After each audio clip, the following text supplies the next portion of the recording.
एक्सेलशियन news में आप सभी का स्वागत है। मैं हूं रितेश गुप्ता। दर्शकों, जैसे कि हम सब जानते हैं कि हाल ही में कम्पिटिटिव कंबाइंड एग्जाम्स के रिजल्ट आउट हुए हैं, जिसमें लड़कियों ने बाजी मारी है और लड़कियां जो हैं हर क्षेत्र में अपना लोहा मनवा रही हैं। और जम्मू की पर्टिकुलर बात करें, जम्मू में लड़कियां जो हैं हर क्षेत्र में आगे ही निकलती जा रही हैं और पुरुषों को कहीं ना कहीं पीछे ज़रूर छोड़ रही हैं। और आपको बता दें कि टॉप 10 में से 6 लड़कियों ने बाजी मारी है। और इस वक्त मेरे साथ हैं आना जमवाल, जिन्होंने 6th रैंक हासिल करके जम्मू कश्मीर को, अपने पेरेंट्स को काफ़ी प्राउड महसूस करवाया। आइए आपकी मुलाकात करवाते हैं आना जमवाल से। बहुत बहुत स्वागत आपका एक्सेलशियर न्यूज़ में और आपको बहुत सारी शुभकामनाएं। Thank you sir, thank you. तो कैसा लगा आपको, अब आप केएस ऑफिसर बन गई हैं? बहुत रिलीव्ड फील हो रहा है। बहुत साल से इस प्रिपरेशन में थी, तो अब फाइनली रिज़ल्ट आ गया। उसका प्रोसेस भी बहुत लंबा था, तो अब कंपैरेटिवली बहुत रिलैक्स्ड फील कर रही हूँ। जैसे कि अभी आप रिलैक्स हैं, लेकिन जब रिजल्ट नहीं आया था, रिजल्ट आने वाला था, एग्जाम्स आप दे चुकी थी, इंटरव्यू दे चुकी थी, इन बिटवीन मन में क्या चल रहा था? क्या कुछ लग रहा था कि सिलेक्शन होगी नहीं होगी? कुछ मन में डाउट्स आ रहे थे? आई थिंक एग्ज़ाम के डिफरेंट स्टेजेस में जो मुझे पर्सनली अपना स्ट्रॉन्ग एरिया लगता था कंपैरेटिवली, वो रिटन एग्ज़ाम्स का था। तो आई वाज रियली होपिंग कि उसका एग्रीगेट थोड़ा मेरे फेवर में हो। इंटरव्यू में I tried what I could manage. फिर मेरा 6 जनवरी में था और 19th को लास्ट इंटरव्यू था। तो I tried not to think much about it and I kept busy. तो हाँ, आई वॉज होपफुल कि मोस्ट प्रॉब्ली हो जाएगा, बट या।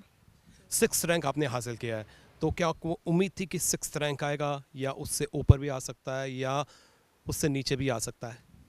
नहीं, रैंक तो एग्जैक्टली मैंने नहीं एस्टिमेट किया था, बट आई वॉज होपिंग कि थोड़ा अच्छा रहे ताकि एडमिनिस्ट्रेटिव सर्विसेज में मिल जाए। जैसे कि आपका ये सेकंड अटेम्प्ट है, तो फर्स्ट अटेम्प्ट में आपको सक्सेस नहीं मिली, सेकंड अटेम्प्ट में आपको सक्सेस मिली। तो जब फर्स्ट अटेम्प्ट में आप सक्सेस नहीं ले पाई थी, वो तो उसके बाद भी आपने तैयारी कंटिन्यूटी में रखी थी, मन में कुछ बदलाव आया था?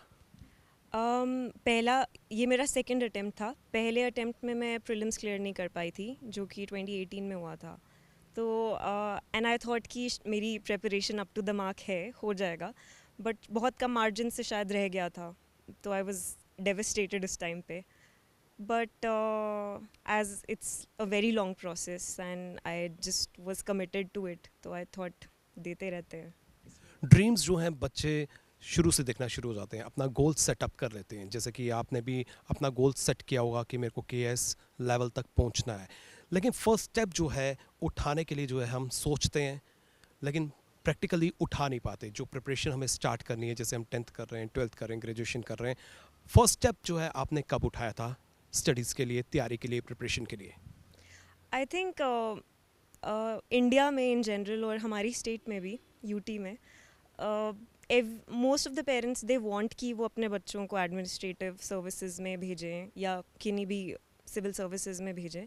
तो मेरे पेरेंट्स का भी एक्सपेक्टेशन ये रहा।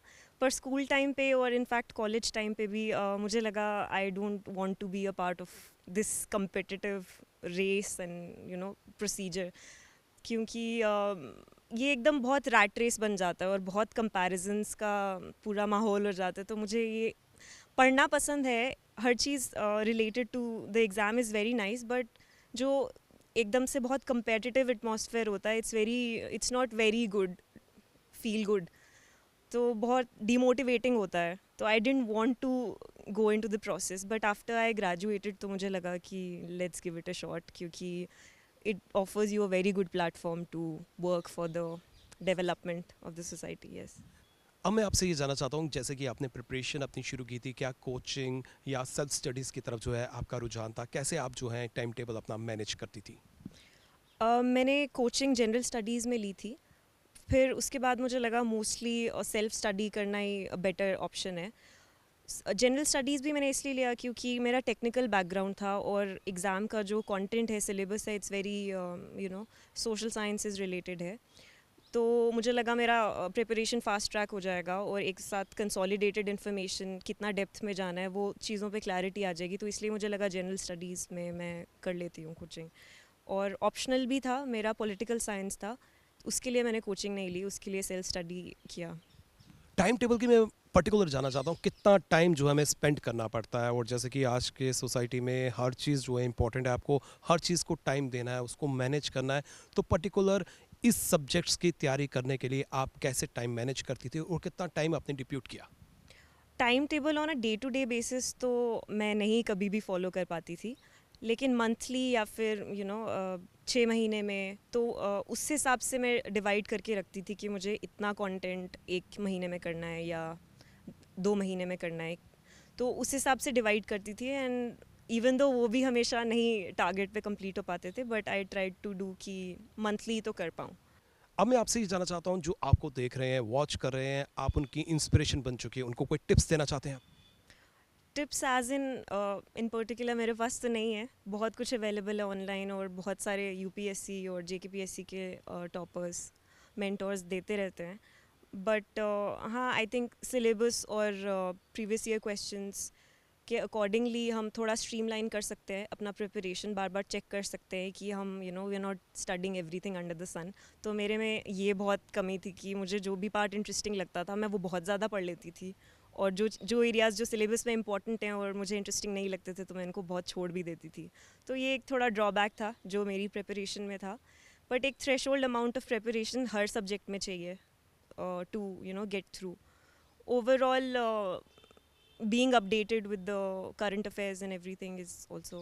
जैसे कि आजकल सोशल मीडिया का ज़माना है, सोशल मीडिया जो है हमें काफ़ी एडवांटेजेस भी देता है और डिसएडवांटेजेस भी है, हमें काफ़ी डिसअट्रैक्ट भी करता है। तो क्या सोशल मीडिया आप पर हावी हुआ, या जो आज इलेक्ट्रॉनिक गैजेट्स हैं वो आप पर हावी हुए, आपकी स्टडीज़ में कोई बाधा उत्पन्न की उन्होंने? मैंने सोशल मीडिया ज़्यादा यूज़ नहीं किया था, बट बीच बीच में जब टाइम होता था तो तब कर लेती थी यूज़। तो आई पर्सनली फील कि सोशल मीडिया डिस्ट्रैक्टिंग होता है, बिकॉज उसमें एकदम से there is a lot of information that you are processing with like different people doing different things, and you just subconsciously compare yourself लोगों से। तो वो थोड़ा एक नेगेटिव इम्पैक्ट रहता है उसका, और फिर उससे डील करने में और टाइम लगता है, तो पूरा टाइम बहुत ज़्यादा वेस्ट हो जाता है सोशल मीडिया की वजह से। But on a positive note, बहुत चीज़ें सोशल मीडिया के थ्रू आप सीख भी सकते हो। बहुत बहुत अच्छे चैनल्स होते हैं और बहुत अच्छे पोस्ट होते हैं, बहुत इन्फॉर्मेटिव होते हैं, पर्सपेक्टिव बिल्ड करने में भी बहुत हेल्प करते हैं। सो आई थिंक एक बैलेंस अच्छा रहता है अगर बिल्ड कर पाए तो। अब मैं जानना चाहता हूँ फैमिली का किस तरह से सपोर्ट रहा? केएस का सपना आपका था, फैमिली का था, और फैमिली का सपना अगर आपने पूरा किया तो क्या कहना चाहते हैं कि फैमिली की किस तरह की हेल्प आपको मिली, किस तरह की सपोर्ट आपको मिली? I think it's not just support, everything that is possible it's because of them. मतलब उन्हीं की वजह से ही जो भी स्टेप हो पाए हैं या जो भी थोड़ा बहुत अचीव कर पाए हैं उन्हीं की वजह से हुआ है। तो मेरे पेरेंट्स हमेशा से बहुत इनकरेजिंग रहे हैं, और उन्होंने हमेशा सपोर्ट किया है। मेरे कोई ऐसे फाइनेंशियल ऑब्लिगेशंस भी नहीं थे। बहुत सारे बच्चों को जॉब्स करनी पड़ती हैं, तो मुझे ऐसा कोई कंपल्शन नहीं था। तो उस वजह से आई थिंक थोड़ा ज़्यादा टाइम रहता है मेरे पास टू स्पेंड या फिर टू स्टडी। तो वो चीज़ भी है। फैमिली का सहयोग आपको मिला। अब क्रेडिट की बात करते हैं कि क्रेडिट किसको आप देंगे अपनी सफलता का, किसको श्रेय देना चाहती हैं? ऐसे सिंगल आउट नहीं कर सकती मैं, क्योंकि आई think it's an aggregate.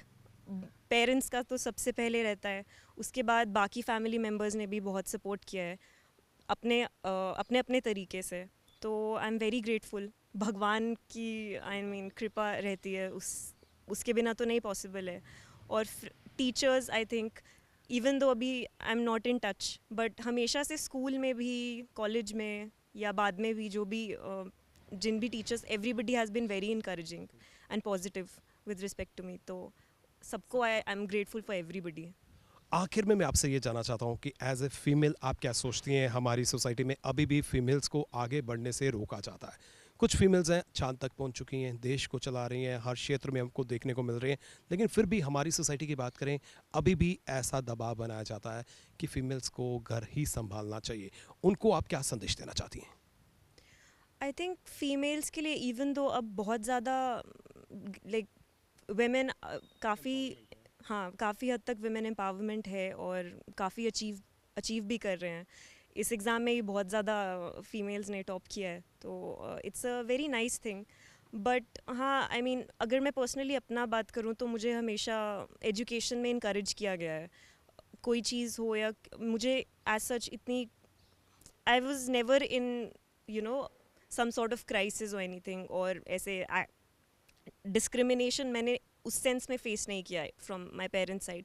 But in general क्योंकि सोसाइटी पेट्रियार्कल है हमारी, so that is a fact. तो कई एरियाज़ में ग्रोथ बैरियर और एंट्री बैरियर फॉर वुमेन वो बहुत हाई हैं। सो आई थिंक उनके ऊपर काम किया जा सकता है। सो इसके अलावा जैसे कि अब आप केएस बन गई हैं, इसके अलावा जो है और भी एग्ज़ाम्स होते हैं, क्या उसकी तैयारी भी आप करेंगी, करना चाहती हैं, या केएस तक जो है अब आप जॉब में आ जाएंगी? मैंने और कोई तो किसी एग्ज़ाम की तैयारी नहीं की और दिया भी नहीं। सिविल सर्विसेज में ही जाने का मेरा टारगेट था।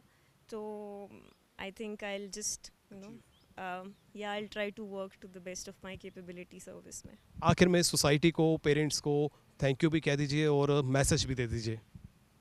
मैं सबका बहुत ज़्यादा धन्यवाद करना चाहती हूँ जिन्होंने हर तरीके से मेरी हेल्प की, किसी भी तरीके से, directly indirectly. I'm very thankful and grateful to everyone, and I wish all the best to all other candidates जो देने वाले हैं एग्ज़ाम को, and I wish you success and positivity. बहुत बहुत शुक्रिया, आपने हमें समय दिया। ये थी आना जमवाल, जिनसे हमने आपकी मुलाकात करवाई। आना ने तो अपना सपना पूरा कर लिया। अगर आप भी कोई सपना देखते हैं, सक्सेस हासिल करना चाहते हैं, तो आपको भी जो है कई विकल्प मिलेंगे। उन विकल्प को पहचानिए, दिन रात मेहनत कीजिए, प्रिपरेशन कीजिए, और आप भी इस तरह से सक्सेस हासिल कर सकते हैं। फिलहाल नितिन कनोत्रा और मुझे यानी कि रितेश गुप्ता को दीजिए इजाज़त, और आप देखते रहें एक्सेलसियर न्यूज़।